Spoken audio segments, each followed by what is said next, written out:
My name's Richard Smith, and being asked to give a testimony about what God has been doing in your life, certainly a stimulant to reflection. Just say no is not an option, Phil Stubb was asking. Unfortunately, I'd already let him know that we should always be ready to testify routinely in church. Keep my mouth shut next time. I hadn't thought that, what about if work was really demanding? What if I'd been sick? What if on top of that I'd helped move two people whose lives were at major turning points? Well, needless to say, in the midst of all that, quiet times or special times set aside for God had suffered as a result when He'd asked. So I needed that time. I needed Him to ask me that. I would begin my testimony with God first speaking to me when I was just 15. I was on a church retreat to Catalina Island, where InterVarsity had a campus by the sea. There God called me to account for how often I'd turned my back on Him after He'd helped me out from some crisis or another, each time promising my undying faithfulness, but delivering nothing. I had no answer for Him, except admitting that I had a routine of using and forgetting Him, admitting that was my sin, and instead of that, accepting Him as my Lord.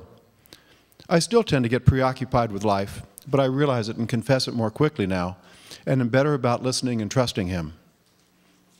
Well, recently I've been studying Mark 12, Jesus in Jerusalem in the temple, with the religious leaders examining Him about submission to Rome versus God, or how a bodily resurrection, in other words heaven, could be a reality. They were unsuccessfully trying to take advantage of Him for one reason or another, kind of like I used to do. When a teacher, impressed with his answers, sincerely asked him what was important in life, what was the greatest commandment, Jesus replied that the most important thing is to know and love God, and to love our neighbor as ourselves. The exchange is summarized in verses 32 to 34. "Well said, teacher," the man replied. "You are right in saying that God is one and there is no other but Him.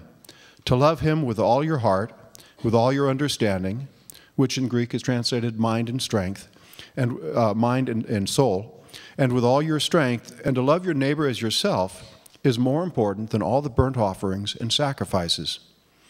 When Jesus saw that he had answered wisely, He said to him, "You are not far from the kingdom of God." Well, this seems to be a theme in my life, learning new ways to love God and serve Him in my community. I have found that as I respond to His teaching, His leading with faith and trust, He shows me new ways to love Him and minister in His name. I want to hear Jesus tell me that I am not far from the kingdom of God. Several years ago, I went to Uganda with a team from Impact, dreading street evangelism, where we as church team member, that would be a church team member and I, so someone from Uganda and myself, walked up to groups of strangers at roadside businesses and shared our faith stories with them. Incredibly, many people responded by accepting Christ and giving their contact information to the church member. I remember specifically asking, was this for real, or is this just a show for me as a strange white person, a Mzungu? It was certainly a new way to love God and a ministry I couldn't have imagined. I found myself growing in faith for what He could do and trust that He would. 2 years later, I returned to Uganda in time to participate in the 25th year anniversary of Discipleship Missions International founding by Bishop Balagasama. Discipleship Missions International had spread from Uganda to Kenya and Tanzania. It operated hundreds of churches and 3 private schools at that point. Thousands were expected to participate in the anniversary celebration, and the field was lined with tents to shelter them. A dais had been constructed at one end of the field for the official dignitaries. It was 4 to 5 feet high, 30 feet wide, 90 feet long. Not officially, but that's what it seemed like to me. It was huge. It was made of 4 to 8 inch timbers with planks, rough planks, nailed together and posts buried in the ground. While the celebration was an incredible spectacle, afterwards the Impact team was responsible for helping take down the tents and take down that dais. Amazingly, the tents were very similar to the one we use here at Orchard. So I could understand the deaf. I liked the fact that it was a deaf Ugandan in charge of taking down the tents. And I could help direct the Impact team effectively. For the dais, we were given 2 hammers. They very, very quickly proved inadequate for the task. Fortunately, Before leaving, I'd been working on my backyard fence, and the leverage used to take out the old fence post turned out to be very similar for what was necessary to deconstruct the dais. So we got the dais taken apart, and we got the pieces hauled off to where they could be transported, twice as fast as had been expected. Again, I found myself in awe of what God could do, and growing in trust of what He would do.